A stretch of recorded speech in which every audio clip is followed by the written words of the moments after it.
let's say you made, just for the sake of example, $10,000.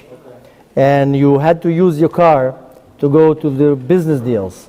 So the expenses of the fuel and upkeeping of the car, and you had to use your phone to do phone calls, and you put some ads in the paper. Whatever you used for the business, that's an expense. But if you went on Saturday night to have beer with your friends, that's not an expense. Anything that has to do an expense with your business, then you made 10,000, your expenses were 2,000, now you're left with 8,000, you paid 800 shekels of dollars. Now some people say that it's before taxes, the American taxes. Some will say after. Some people say, listen, you made 100,000, you had 40,000 expenses, you're left with 60,000.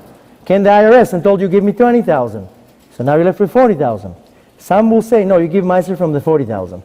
Because the IRS is an expense. Some will say, no, give from the net, not what you pay to the other partner. The reality is that each one goes the right way. You ask your Rav. If you're asking me, is after all your expenses. You're done with your expenses, whatever amount you're left with, that you calculate, and even if it's 783 and 72 cents, you give the 72 cents. And you calculate on the cents. If the fuel is $55.42, don't write 55, write 52. And the more you are particular about every little cent and every little expense, and you have to be honest, it's very easy to add expenses. You say this is exactly the expense, that's what you pay. And I can guarantee to you, anyone that I told him be very particular with Meiser, they saw unbelievable success. Before I became into the Torah world, I was just about money. And I was my law, just Meiser. And anyone who's very particular with Maaser sees bracha in that. And it has to be very, very honest, and you have to know how to do it. Because some people, they make per deal. Some people make a salary. Some people make once a month. You have to consult with your rabbi how to do it exactly, and that you make sure that you're giving it on time. Now, Maaser, there's a contradiction. Harav Kanievsky says Maaser can only go to tzedakah. To tzedakah, to charity. So you can't give it to family members before tzedakah? If they need it, that's tzedakah. But that's what Harav Kanievsky says. He says Maaser has to go only to tzedakah. And a lot of other rabbis said, no, Maaser is whatever you want, you can give it. Because some people, you know what they do? They take from the Maaser and they give it to tuition for the kids. Unfortunately, they don't have money. They don't have money. That's, I understand that. Excuse me? No, the thing is that you can't do it for boys' tuition. Talmud Torah, you're not allowed to do that. But for girls, you're allowed to do that. So you have to, again, there's a lot of rules here. You have to consult with your local rabbi or the rabbi that you go by. There's a lot of rules in Maaser. But I can tell you that anyone who gives Maaser sees bracha in their money. And the more you do it, if you give double, it's called chumash, then you get 20%. Excuse me? I heard it's a very big school for one. Yeah. It says, aser te'aser b'shvil litasher. So it talks about two masrot. Aser te'aser. That's 10%. That's 20%. And I can tell you that anyone that I know that was very particular with Maaser never suffered from that.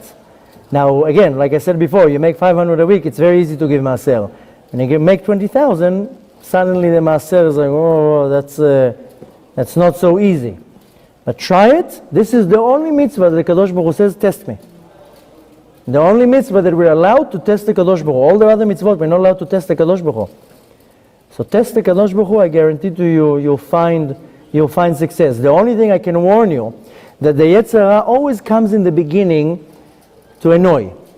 So in the beginning it doesn't work that well, because the Yetzer Hara wants to create, a different reality.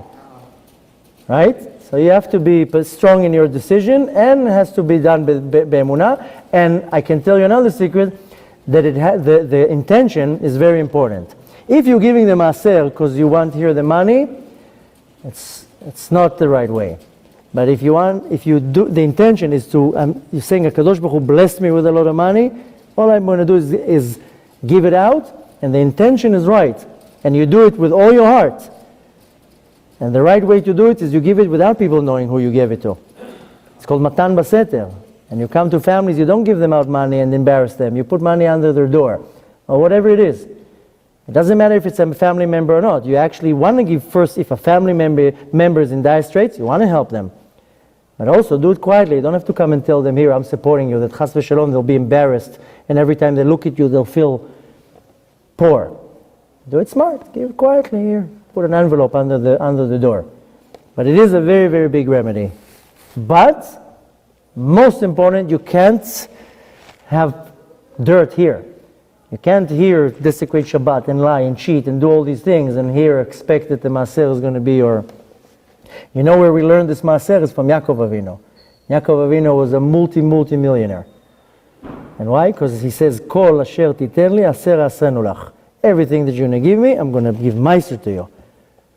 And he was very, very particular with the sheep. So, Bezrat Hashem, start giving Maaser.